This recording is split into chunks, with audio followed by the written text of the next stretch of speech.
conversations. We will be live in 3, 2, 1. Good morning. The meeting is now called to order. I'm Commissioner Pat Kemp, and I'm chair of the HART Strategic Planning and External Relations Committee. And welcome to the February 15, 2021 Strategic Planning and External Relations Committee meeting. Our meeting style format is hybrid. Actually, there's no one, no one physically present, so we therefore don't have a headquarters at this time, but we will begin what is essentially a workshop meeting rather than a meeting with a quorum that will be voting on issues. We'll be discussing all the issues in front of us. So if you could start now by looking at your screen, and an image of the flag should appear, and please join me in the Pledge of Allegiance. I pledge allegiance to the flag of the United States of America and to the republic for which it stands, one nation, under God, indivisible, with liberty and justice for all. Thank you. And if staff could do a roll call, Committee Member McLean indicated that he will not be here for the meeting due to a scheduling conflict. Thank you. This is Danielle from HART. Director Frazier.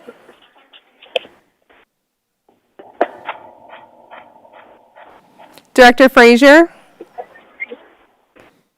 Good. Director Here we Hudson. go. Thank you. Director Hudson. Director Johnson. Here. Director Kemp. Here. Director Overman. Director Schisler. Here. That concludes. Okay. Thank you. Oh, I'm actually here. I couldn't get my unmute button unmuted, so I apologize. Thank you. So, I'm sorry, I cut you off, Ms. Arthur. That concludes roll call. Thank you, Madam Chair. Thank you. We have the rules of participation for the record are provided in your packets on page 4. We won't be doing approval of the minutes as we don't have an in-person quorum at this, or we won't have an in-person quorum for this workshop rather than committee meeting. And the next agenda item is public comment, and I'll just have to ask, is there anyone there for public comment at this time? Good morning, Madam Chair. This is Danielle from HART. There was no one pre-registered for public comment, but I do have one that was sent to me to read into the record. May I proceed? Okay. Sure. This public comment is from Gary Cloyd. It was sent Sunday, February 14th at 2:05 p.m. And it states, quote, "Good afternoon, Ms. Arthur. You can read this into the record. Things to keep in mind. Number 1, the ability to actively engage in Washington, D.C. and Tallahassee. Number 2, to obtain grant funding from a number of agencies. Number 3, the service is only as good as the people selling it or promoting it. Gary Cloyd, Marine Corps veteran," and then his telephone number, end quote. Thank you. Thank you. Okay, and we will move now to the one presentation, but it's an important one that we have.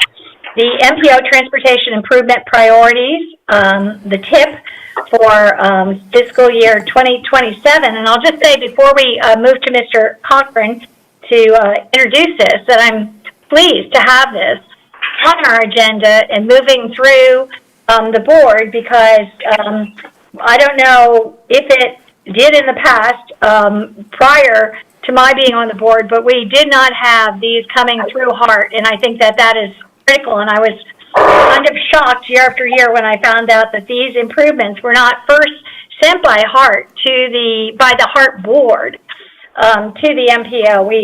It was a staff transfer, and that wasn't unique to HART. It happened as a county too.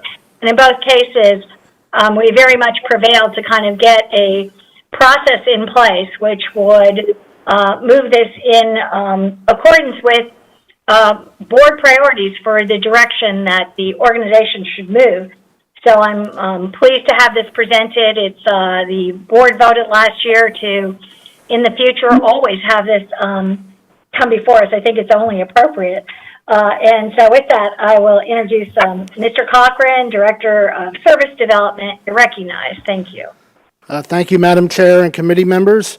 Again, as Madam Chair had mentioned, we're very pleased to be able to bring to you for the first time under the new board policy the action item related to the Metropolitan Transportation Improvement Priorities for the 5-year work program. This year, we will be looking at the fiscal year 27 work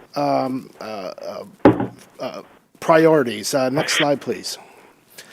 So just a quick background. What we are considering here is every year on an annual basis, HART does submit a list of capital and planning priorities for the 5th year out. As each year goes, we add on to the 5th year to either adjust our priorities or add or remove priorities in that list, and then that gets approved ultimately by the Metropolitan Planning Organization and worked into the long-range plan. So what we are doing essentially today is updating the fiscal year 2026 list. And next slide, please. We'll give you an overview of what they are and help you understand what last year's list consisted of and what our recommendations at this point in time are for making these adjustments. So what you're seeing before you here today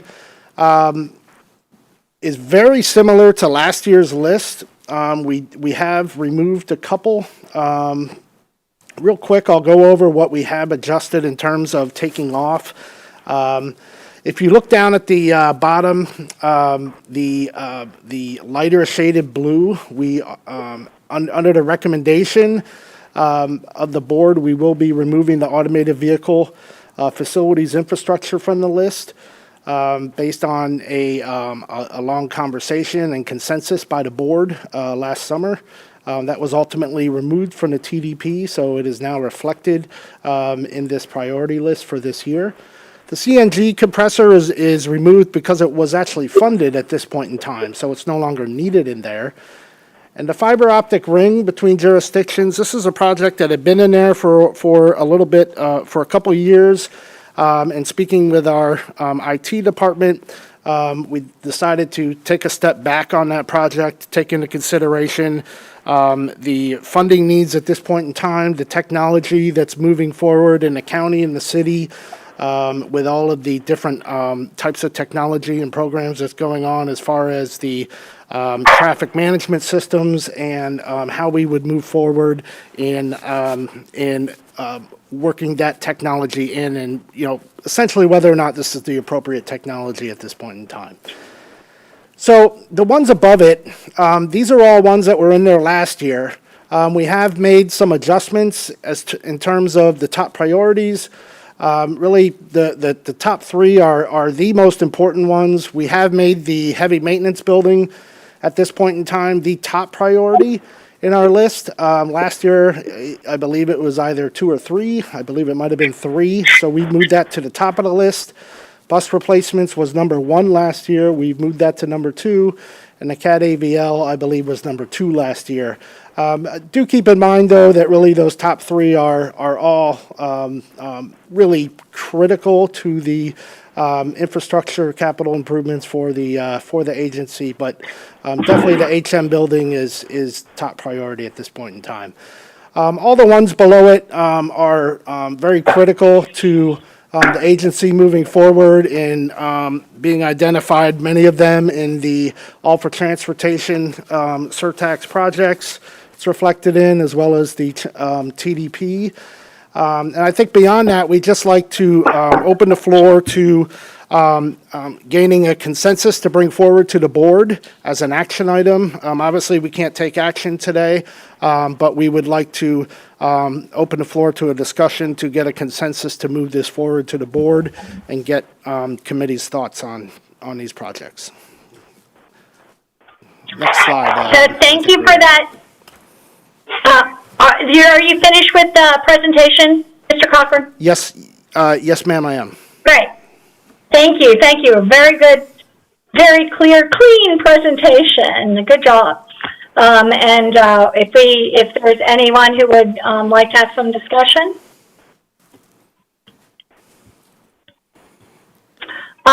Seeing none, I've been involved in this for 4 years, and this is very, very good. And I want, from the start, the heavy maintenance building, I was told that we couldn't even expand, didn't have a place for more buses, which was critical, and that the building was getting flooded, and I could never understand why it wasn't at the top of our list, because for me it was more important than any other single project in the entire region for moving people by transit. So I'm really pleased to see that at the top of the list. I'm pleased to see this entire list. It's a good, strong list, and I agree. The order of the heavy maintenance building, the bus replacements, obviously, and I've heard that our buses, we need to really look at replacing more than we have in the past. So those top two priorities, and of course the CAT AVL. All good things. I think it's a very strong list, and appreciate it coming forward. And Mr. Johnson, Director Johnson, you're recognized. Oh, thank you, Madam Chair. I just wanted to real quick ask a question regarding the prioritization.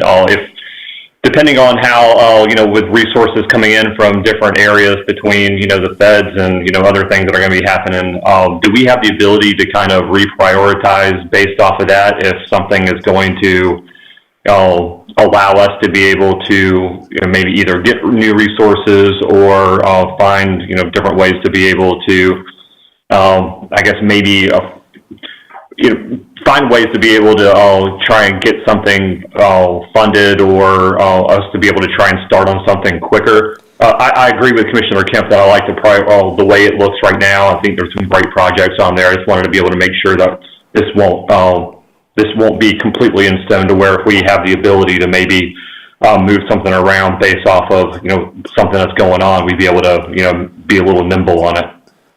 Well, what I will say. Sorry. Yeah. Commissioner, please go ahead. No, I wondered if you wanted to respond to that, Mr. Cochran. I could also respond, and I think maybe Ms. LeGrand, but go ahead. I apologize. No, go ahead. Okay, so please do keep in mind, so you all will approve this list as the order in which it comes, and then it will go before the MPO Policy Committee in April.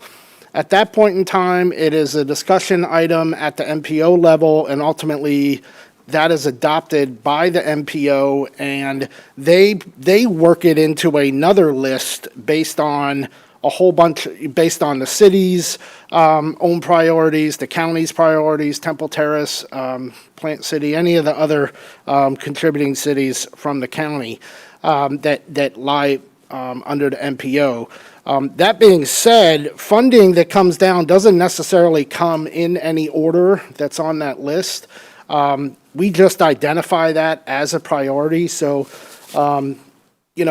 it's hard to say that we necessarily have control over what funding would come down and is specifically given to any project. The specific money may be given to us with a expectation that it's spent on a specific project, but the priority order that it's in is very important, so that they recognize that they understand our needs, and that's why it's important for it to be a consensus and action item to be for it to be brought before the board before going to the MPO. So I would say once it's at the MPO, we don't necessarily have the opportunity to move that order around until next year. And I hope I'll that makes just sense. add, if I may, the That's good. I'm good, process, Madam Chair. the Thank you. process also, Thank you. I'll just like, And I don't think I see, it's- any other, discussion. Yeah, Madam Chair, Ms. LeGrand had a comment, if you don't mind. sure, of course. Ms. LeGrand, yes, you're recognized. thank you. I was just going to share that although, those are the way the rules are rolled out currently, as Mr. Cochran stated, there are always exceptions. So there is an amendment process to the MPO tip. So if again, this would be an exception, but if there's a project that we really want to advance and we see funding from other sources and we want to work with the MPO, we would go through a tip amendment process and work with them so that we could make that change. So again, the process that Mr. Cochran shared is indeed the way things are working, and those are the steps that we're going to follow. But then just recognize that there are exceptions always, and there is a process to address those exceptions. Thank you. And I see, no other comments, and so, with that, we will, close this discussion, and we can bring it to the, whole board. I think it's a very good job. And we will now move to the, well, we did it with, we can't take the committee action items, so that concludes our regular business for today. And, is there any old business? New business? Madam Chair, would you like to record a consensus of that action item into the record? Sure. That would be good. I wasn't sure if we were, so is there anyone who objects to this moving forward in this form? And would that be the form for me to ask? I can perform a roll call, or Ms. okay. Mandel, do you, okay? As long as it's clear for the purposes of the record that this is simply for the purposes of a consensus, I do think it's probably a good way to do it, to say if anybody objects, as opposed to it kind of having the cachet of an actual vote. Of an actual vote? Okay. Yeah, I just so- wasn't sure process-wise when I didn't have any objections, but so we can just do that for the record. Is there anyone who objects to moving this forward in this form? And hearing, I'm sorry? I'm sorry, you're, Ms. Frazier, I'm not, Can you hear me now? yes? I apologize. I had a question, but I couldn't figure out how to unmute when the presentation was. Okay, go ahead. We'll recognize you. I'm just not as familiar with the MPO process. Does it make sense, that list is somewhat of a long list. If we're really trying to focus on 3 particular areas, does it make sense for us to truncate the list to provide, or is it more beneficial for us to provide the full list with the understanding that perhaps we're not as focused where we're going to get the funding as we would like? Good, I don't know if, Mr. Cochran, Ms. LeGrand, I could also answer that, but would you want to answer that, Mr. Cochran? Well, traditionally, this has been about the length of the list. I would be happy to speak with Ms. LeGrand and the MPO to be able to find out a little bit more about whether or not that is perhaps a better strategy and have a better answer for you at the board. At this point in time, I have to be honest, I don't have an exact answer for you on that. I apologize. And Ms. LeGrand, you're recognized. Yes, just to respond a bit, Director Frazier, our methodology for this iteration of the tip submittal was to pretty much just look at the current list or the list from the previous year and make some additions or subtractions, with the intent that we're going to go through a process this calendar year to really focus on what our priorities are. As you see, that list is all over the agency. It's covering lots of different departments and needs, but it's not really connected to any agency-wide priorities. It's not supporting any goals that we're trying to implement, and we want to move into that direction. So the thought was we'll pretty much stay the course, make some revisions for this submittal with the intent for next year's submittal to be more robust and connected to a larger vision. Got it. Thank you so much for that. And I just say, for the record, in my experience of it, is there just seems to be, FDOT might want to have some priority on that list. Or, for instance, Congresswoman Castor, and it could be that the FTA this year could put an emphasis on, for instance, electric buses. And so it might be that is, even though it's down there, it could be that that's an opportunity, as Director Johnson kind of asked. And so I think that in some ways is why the list has tended, in my experience, to be broader, but to be honest, barely any of it has ever gotten funded, ever. So, except for regular bus, the state has a regular program for doing 80% of bus purchases, but then we've done de minimis bus purchases because of the local match. So that has been my experience, but I'm glad to see the priorities as they are. But and I'm all on board, Ms. LeGrand, with having a tighter, sharper list if that serves us better. And then we'll move back to is there any objections, once again, to this list as it stands? No objection. Okay. Hearing no objections, that we'll consider that it has been approved by the entire group with consensus. And with that, we will conclude business today. And is there any old business? Any new business? Hearing none, we'll adjourn the meeting. Thank you all.